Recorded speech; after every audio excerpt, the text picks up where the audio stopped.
Bonjour, comme promis, nous revoilà avec la présentation d'une maquette de Pat Labor. Il s'agit de nouveau du Griffon au 1/35e, mais cette fois-ci de la marque B-Club. Alors, c'est toujours un garage kit, c'est toujours du soft vinyle, donc cette matière creuse un peu souple qui pourrait rappeler une bouteille de shampoing, on va dire. Et par contre, la particularité de ce modèle, c'est qu'il est articulé. Et je l'ai acheté il y a bien des années, je dirais presque 30 ans. Et je l'ai acheté apparemment 500 francs. Si je sais encore compter, ça ferait 75 € maintenant pour un kit qui était vendu à l'époque 5200 yens, donc ça nous fait dans les 45-50 €. Mais je sais pas pourquoi, je pense qu'en fait je ne l'ai pas acheté ce prix là.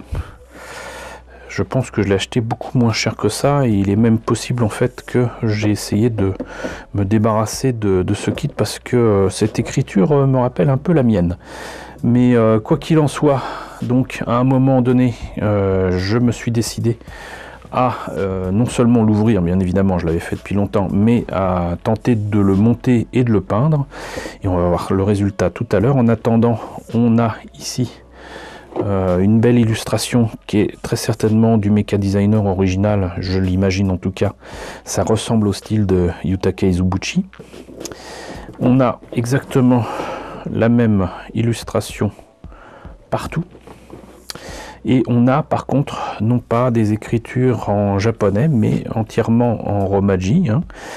C'est même totalement lisible.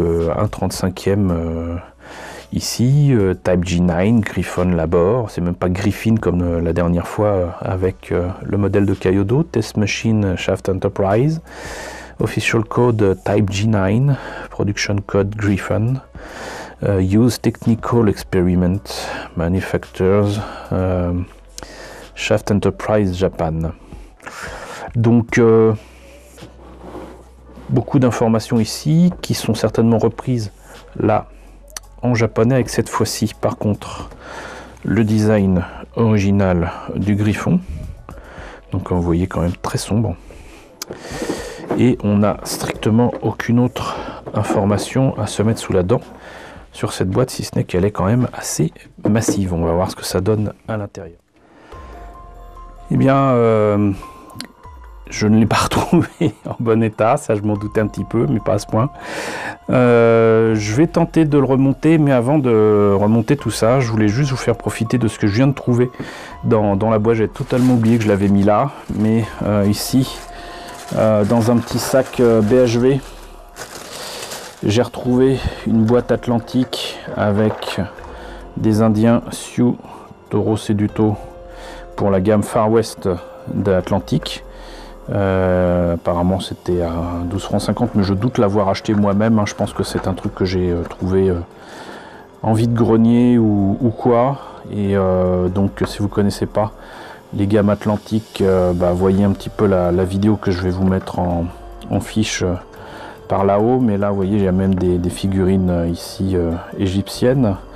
Monsieur Focus ne m'aide pas trop là, mais donc croyez-moi, donc c'est une vieille boîte de la fin des années 70, mais surtout j'ai retrouvé quelque chose que j'aurais bien présenté en même temps que le modèle de Planes de Zvezda que je vous ai présenté il y a quelques temps, si je me rappelle bien. C'est un Corsair, un avion pour moi mythique qui me rappelle les têtes brûlées, mais surtout c'est une maquette LR. Alors les autres pièces sont à l'intérieur du sac, mais vous voyez, je m'étais amusé à voir ce que pouvaient donner les techniques de weathering et l'utilisation des Real Touch Markers avec une maquette classique, et j'ai pas mal appris.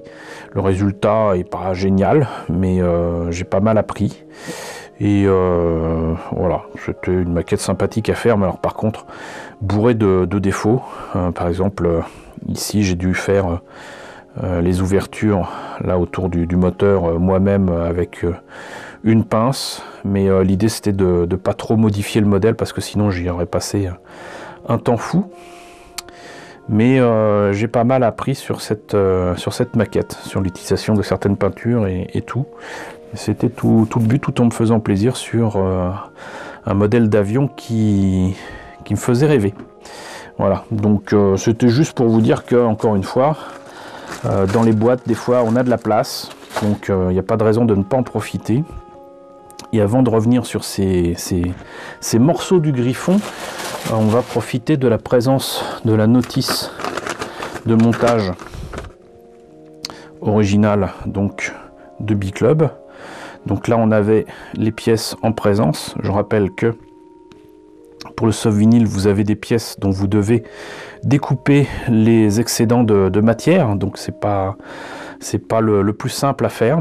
Il vaut mieux le faire en ramollissant un petit peu la pièce, éventuellement avec un sèche-cheveux, un décapeur thermique réglé au plus faible, ou même carrément ramollir tout ça dans de l'eau chaude. De toute façon, les pièces sont à nettoyer avec du liquide vaisselle, et donc de toute façon vous pouvez en profiter du coup pour non seulement nettoyer mais ramollir les pièces et du coup découper là-dedans plus facilement, en évitant aussi de vous couper les doigts, ça peut être pas mal.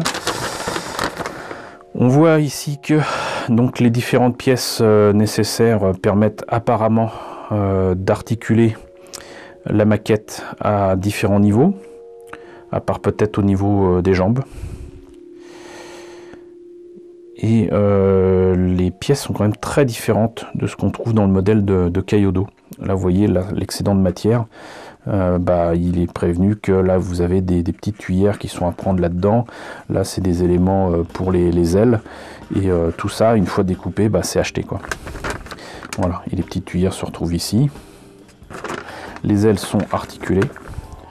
Et donc, on réunit le tout. Et c'est supposé tenir, entre guillemets, tout seul ou avec de l'aide de la colle. Et avant d'essayer de vous remonter tout ça et d'essayer de vous le présenter correctement, juste vous montrer que là aussi, donc j'avais essayé de faire une peinture correcte dessus, mais j'avais commencé par faire une première couche en acier ou en alu, je ne sais pas, suivi d'une peinture noire. Et si je me rappelle bien, ce modèle là en particulier, je l'avais fait en acrylique et non pas en énamel. Vous voyez un petit peu d'ailleurs la façon dont les pièces en soft vinyle se déforment, quoi qu'on fasse avec le temps. Mais ça, j'avais mis de la peinture Tamiya, très clairement c'était de la peinture Tamiya à l'aérographe.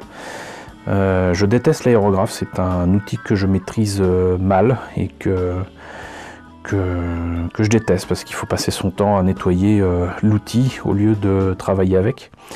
Mais donc vous voyez que la peinture n'a pas tenu et que les couches inférieures se sont fait jour, et même pire que ça, normalement c'était du noir brillant, et là vous voyez, là c'est brillant, là c'est mat. Donc j'ai peut-être mal utilisé l'outil, la peinture ou quoi, mais le résultat est là, c'est que la peinture a accroché un peu partout et que là tout est à refaire entièrement, absolument entièrement, et ça c'est super frustrant. Ça prouve aussi que j'ai fait le Griffon relativement récemment, je dirais moins de 20 ans, puisque là j'avais tenté de faire les yeux avec les Gundam marqueurs, et je pense sincèrement que je n'y suis pas arrivé. Encore une fois, du blanc et ensuite peut-être de l'orange, du rouge ou quoi, et une couche de Red Clear de Tamiya aurait donné un bien meilleur résultat. Mais bon, donc vous voyez un petit peu ce que ça donne. Là il y a même des soucis avec la peinture qui s'est écaillée et tout. Mais si on passe du noir brillant au noir mat et qu'en plus la peinture tient pas, c'est que il y a un grave souci. Donc je vais essayer de vous monter ça malgré tout, et on va voir ce que ça donne. Mais écoutez, voilà, malgré tout j'ai réussi à le faire tenir debout. J'ai emboîté certaines pièces, d'autres j'ai dû les coller, notamment les ailes sur le backpack. J'ai dû coller ça. J'ai heureusement de l'accélérateur pour Superglue qui m'a permis de faire ça rapidement. De toute façon, j'y ai pas été de main morte pour la simple et bonne raison que la totalité du travail de peinture ici est à revoir, est à reprendre. C'est malheureux, mais c'est ainsi. La peinture n'a pas tenu très clairement, alors que c'était du Tamiya. Il faudrait que je vois ce que ça donne en fait avec, comme je disais tout à l'heure, du Prince Auguste ou du Valero. Si du noir existe en brillant chez eux, ça serait intéressant de voir ce que ça donne. Peut-être même avec d'autres marques en lacquer plutôt qu'en vinylique, avec par exemple du noir brillant de chez, comment ça s'appelle ?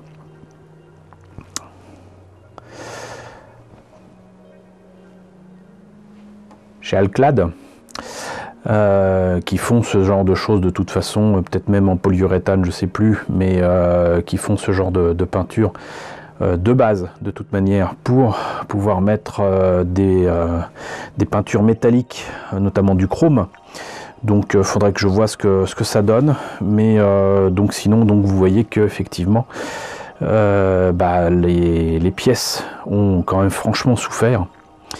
Et que c'est bien dommage, c'est bien dommage. Donc j'ai noté d'ailleurs en refaisant ce griffon que j'avais mis des articulations au niveau des mains et je ne suis plus très sûr en fait que les mains soient d'origine. Peut-être est-ce le cas, en tout cas j'ai mis des petits butt joints qui amélioraient quand même sensiblement l'articulation des mains. Pour les jambes, j'étais assez surpris, c'était supposé être entièrement articulé, ça ne l'est pas du tout, puisque en fait les jambes ne sont pas faites pour être articulées du tout. Il n'y a que éventuellement au niveau au-dessus du bassin que ça peut être considéré articulé. Les bras sont articulés à différents niveaux, même si je ne m'amuserai pas à le faire en démonstration ici. Les ailes peuvent bouger effectivement comme ça, enfin bon, ça nous fait une belle jambe. Par contre, contrairement au buste de la version Kyodo, ici là ça bouge pas et on peut pas tourner la tête ni rien et reste vraiment figé. Et donc pour un modèle qui était supposé être articulé, c'est un peu bof. Bon, le modèle est beau quand même, hein, même si là du coup il a une pose qui est pas dynamique du tout, contrairement à au modèle en soft vinyle de Kyodo. Mais il est beau quand même et il sera intéressant de le comparer, j'imagine, quand je me déciderai à faire la maquette de Bandai, qui a priori d'ailleurs peut se faire directement sans peinture. Ça serait dommage de peindre les pièces qui sont déjà très jolies telles quelles. Donc un de ces quatre, quand je me serai décidé à faire le griffon ou un 35e de Bandai, puisque c'est la même échelle, on pourra faire une petite comparaison. Ça peut être rigolo. Et peut-être que d'ici là, j'aurai eu le courage de tout redémonter et de tout repeindre. Mais pour ça, il va falloir que j'enlève la peinture à coup très certainement de Gexfour. Voilà, bah écoutez, c'était la présentation de cette semaine d'une maquette de Pat Labor, donc le Griffon. Griffon 1/35e en soft vinyle de la société B-Club, voilà, que j'ai monté il y a bien longtemps et que j'ai acheté il y a bien longtemps également. J'espère que malgré le résultat final de ce garage kit en soft vinyle, la présentation vous aura quand même intéressé. N'hésitez pas à me dire ce qu'il en est dans la section commentaires, n'hésitez pas à liker, n'hésitez pas à partager, n'hésitez pas à vous abonner si ce n'est pas déjà le cas. Coucou aux nouveaux abonnés qui nous ont rejoints nombreux ces derniers temps, coucou aux grands anciens qui continuent de me suivre. Merci de votre soutien, merci de votre fidélité et je vous retrouve donc la semaine prochaine pour de nouveau une présentation de Kit Pat Labor.